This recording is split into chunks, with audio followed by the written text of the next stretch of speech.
Halos mabilaukan daw ang mga kongresista nang malamang aabot sa 200 bilyong piso ang sobrang pondo ng PhilHealth noong nakaraang taon. Kung ganyan daw pala kalaki ang perang hindi nagastos, bakit hindi ito ipinantulong sa taong bayan? Nasa frontline ng balitang yan, si Marian Enriquez.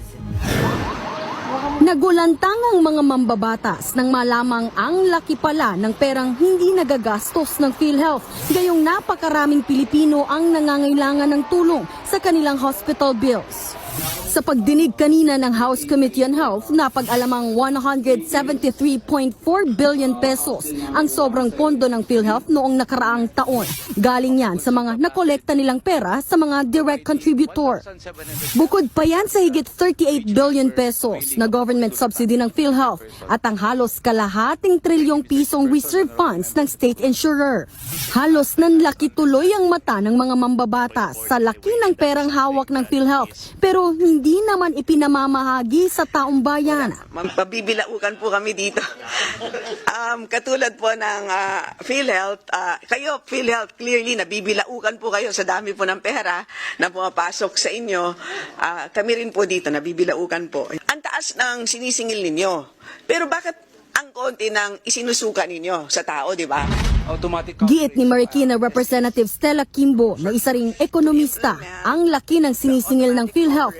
Bakit hindi na lang taasan ang benepisyo ng mga miyembro nito? Tutal nag-uumapaw ang pera ng ahensya. Sagot ng PhilHealth, we have increased our benefit packages starting last year, and even recently, Mr. Chairperson, we have increased the case rates on bronchial asthma and neonatal sepsis. There are also still packages that will be increased this year, Mr. Chairperson, as well as increase in the benefits covering and covered by the Consulta program.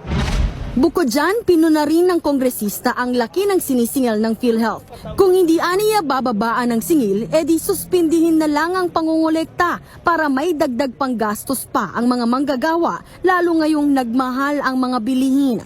Hirap ang taong bayan. Suspend premium payments. At matagal ko na sinasabi po ito sa inyo, lagi po ninyo tinututulan. Kabilang yan sa mga pag-aaralan. Sa ngayon, inaprubahan na ng komite ang motion na udyokin ng PhilHealth na gamitin ang sobrang pondo nito sa automatic coverage para sa mga person with disability at mga sanggunian kabataan. Magkikita po tayo sa korte at sisiguraduhin ko lahat kayong responsable dito sa malversation ng 90 billion.